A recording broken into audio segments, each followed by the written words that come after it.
నిన్న పార్లమెంట్లో జరిగిన బడ్జెట్ సమావేశాలకు సంబంధించి ప్రధాని మోదీ మాట్లాడుతున్నారు. ఇప్పుడు లైవ్ లో చూద్దాం.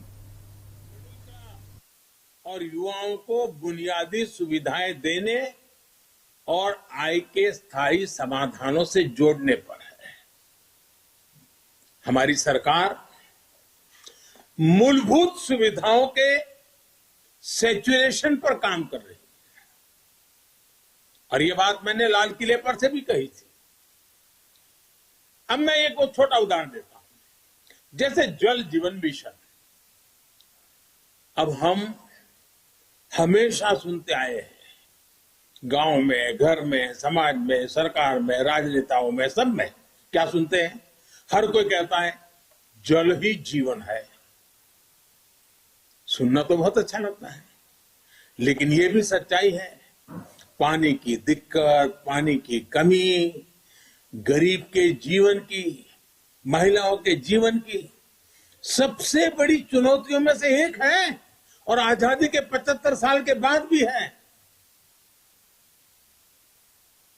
किसान को भी, छोटे किसान को खासकर, पानी के बिना बहुत दिक्कतें हैं। हमारी सरकार के प्रयासों से आज देश में करीब करीब 9 करोड़ ग्रामीण घरों में नल से जल पहुंचने लगा है और इसमें से करीब करीब 5 करोड़ से ज्यादा पानी के कनेक्शन जल जीवन मिशन के तहत पिछले 2 वर्ष में दिए गए हैं। अब बजट में घोषणा की गई है कि इस साल करीब 4 करोड़ ग्रामीण घरों को पाइप से पानी का कनेक्शन दिया जाएगा। और जब ग्रामीण घर की बात आती है तो उसमें अधिकतम समाज किसानी से जुड़ा हुआ होता है, खेत के काम से जुड़ा हुआ होता है। उसका समय बचेगा, माताओं बहनों का समय बचेगा, वो कृषि के समय में अपना योगदान दे पाएगी। इस पर पानी पहुंचाने के लिए, घरों में पानी, मेरी माताओं बहनों को कष्ट से मुक्ति दिलाने के लिए पहले करीब 40,000 करोड़ से ज्यादा खर्च किया था। अभी 60,000 करोड़ रुपए से ज्यादा खर्च किए जाएंगे। कभी हमारे देश में हमारी माताओं बहनों को, गांव को पानी के लिए 1 लाख करोड़ रुपया खर्च करके आगे बढ़ना ये छोटे निर्णय नहीं है। देश के अलग अलग हिस्सों में नदियों को लिंक करने के अनेक प्रस्ताव इस बजट में हैं। विशेष रूप से केन बेतवा को लिंक करने के लिए जो हजारों करोड़ रुपए का प्रावधान किया गया है, उससे यूपी और एमपी के जो बुंदेलखंड क्षेत्र है, हम रानी की झांसी का गर्व करते हैं ना, मैं उस बुंदेलखंड की बात कर रहा हूं। जिस खाजूराहो की चर्चा करते हैं, मैं उस बुंदेलखंड की बात करता हूं। वहां की तस्वीर बदलने वाली, पानी के अभाव में वहां के किसान के नौजवान बेटे रोजी रोटी के लिए कभी गुजरात, कभी महाराष्ट्र, केरल, तमिलनाडु तक जाना पड़ता है। ये केन बेतवा योजना किसान के जीवन में, खेती में तो बदलाव लाएगी, किसान के जीवन में बदलाव लाएगी। और इस योजना पर लगभग 44,000 करोड़ रुपए खर्च होंगे। मेरे किसान भाइयों बहनों के खेत में पानी पहुंचाने के लिए ये आधुनिक युग का एक भगीरथ काम है। अब बुंदेलखंड के खेतों में और हरियाली आएगी। जवान बेटों को शहर में झुग्गी झोपड़ी में रहकर के मजदूरी में जिंदगी गुजारनी पड़ती है, वो खुले आसमान के नीचे अपने माँ बाप के साथ रह करके एक नई जिंदगी का प्रकरण लिखना शुरू कर सकते हैं। घरों में पर्याप्त पानी आए, खेत में पानी आए। साथियों, गरीब का बहुत बड़ा सपना उसका अपना घर भी होता है। इस साल के बजट में गरीबों के लिए 80 लाख पक्के घर बनाने की बात कही गई है और इस पर 48,000 करोड़ रुपए 48,000 करोड़ रुपए यानी करीब करीब 50,000 करोड़ रुपए से अधिक खर्च होंगे। गरीब से मुक्ति का ये भी एक गरीबी से मुक्ति होनी है। गरीबी से बाहर आना चाहता है।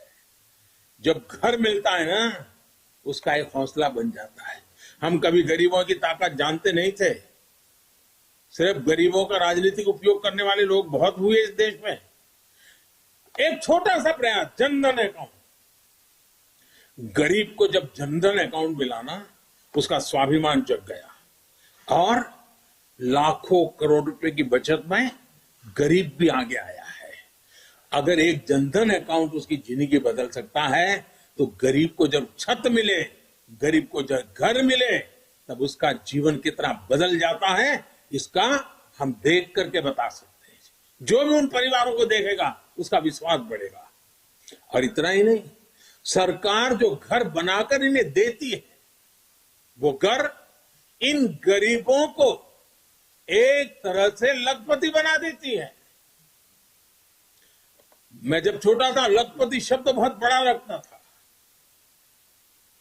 लखपति यानी कितनी बड़ी दुनिया है, सुनते ही कान खड़े हो जाते थे। लेकिन हमने जो गरीबों को घर दिया है ना, उसकी कीमत के हिसाब से देखे तो हमने पिछले 7 साल में 3 करोड़ गरीबों को पक्के घर देकर उन्हें लखपति बनाया है। जो गरीब थे, जो झोपड़पट्टी में रहते थे, अब उनके पास अपना घर है।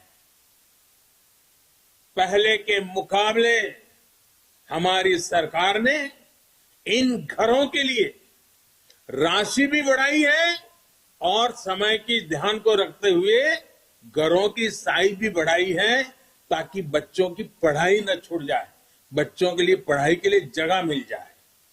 बड़ी बात यह भी है कि इसमें से ज्यादातर घर महिलाओं के नाम पर भी है, यानी हमने महिलाओं को घर की मालकिन भी बनाया है। साथियों, हम सामाजिक न्याय के लिए तो हमेशा काम करते हैं और इसे अपना दायित्व समझते हैं। जैसे समाज की भलाई के लिए सामाजिक न्याय बहुत जरूरी है, वैसे ही देश की भलाई के लिए भी देश का संतुलित विकास भी जरूरी है। भारत जैसे देश में कोई क्षेत्र पिछड़ा रहे, कोई इलाका अविकसित रह जाए, ये ठीक नहीं है। और इसलिए हमने आकांक्षी जिला एस्पिरेशनल डिस्ट्रिक्ट अभियान शुरू किया था।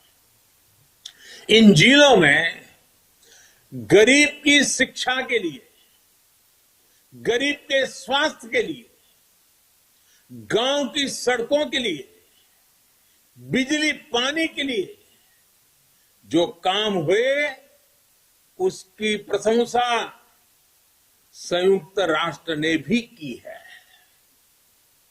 अब इस बजट में घोषणा की गई है कि आकांक्षी जिलों में राज्यों के साथ मिलकर आकांक्षी ब्लॉक प्रोग्राम चलाया जाएगा, यानी उसे और नीचे ले जाया जाएगा।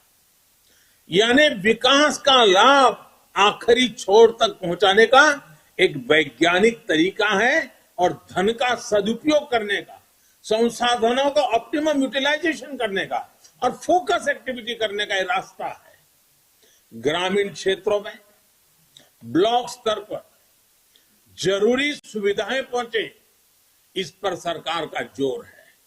साथियों, राष्ट्र की सुरक्षा के लिए हमारी सेनाएं